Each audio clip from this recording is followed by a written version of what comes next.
Have you ever wondered why you act the way you do in relationships? Why some arguments feel bigger than they are, or why you crave space or closeness so much?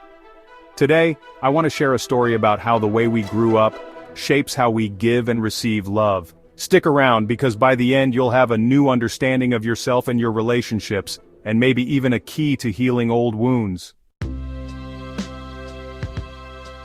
When I was younger, I always felt like I had to earn love.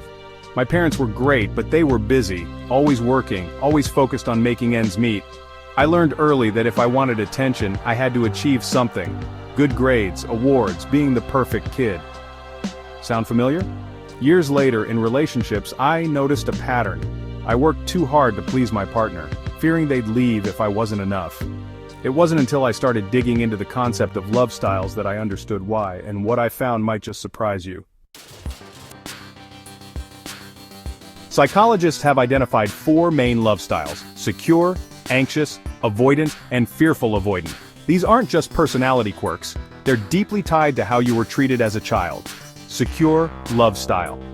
If your caregivers were reliable and loving, you likely trust easily and feel comfortable with intimacy. Anxious love style. If love felt inconsistent, you might worry about being abandoned and seek constant reassurance. Avoidant love style. If emotions weren't validated, you might struggle with closeness and prefer independence. Fearful-avoidant love style. If childhood was unpredictable or traumatic, you might crave connection but fear it at the same time. Which love style do you think you identify with? Drop it in the comments. Now here's where it gets interesting. Our love styles influence how we handle conflict. Do you shut down, lash out, or try to fix everything? How we show affection? Do you give freely, or do you hesitate fearing rejection, what we expect from others? Do you assume people will stay, or that they'll eventually leave? For example, someone with an anxious style might overanalyze every text, while someone avoidant might need to disappear when things get intense. Surprisingly, over 50% of people fall into the secure category, but the rest of us? We're working through the other styles. The good news? Your love style isn't a life sentence. Here's how you can shift toward healthier patterns. Awareness. Recognize your triggers and patterns. Ask yourself, am I reacting from the past or the present? Communication. Share your needs with your partner or even a trusted friend. Self-compassion. Understand that your love style was a survival mechanism. It's not your fault, but it is your responsibility to grow. Here's how this idea saved me. Once I realized I was operating out of an anxious style, I started pausing before reacting. I'd ask myself, is this about them or me? That one question changed everything. This changed everything.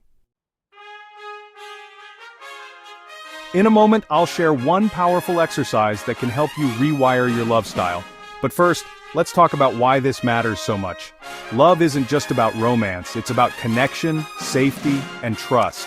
When we understand our love styles, we stop blaming ourselves or others for things that feel broken. We start seeing relationships as a space for growth, not perfection. Remember the child with the balloon? That child is still part of you, and it's never too late to show them love. So, here's that exercise I promised. Write a letter to your younger self. Imagine they're sitting across from you. What do they need to hear? Practice gratitude.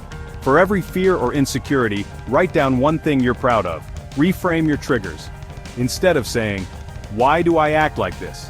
Try, what is this teaching me? Love styles aren't set in stone. With patience, awareness, and kindness, you can rewrite the script. What's one thing you'd tell your younger self about love? Share it below.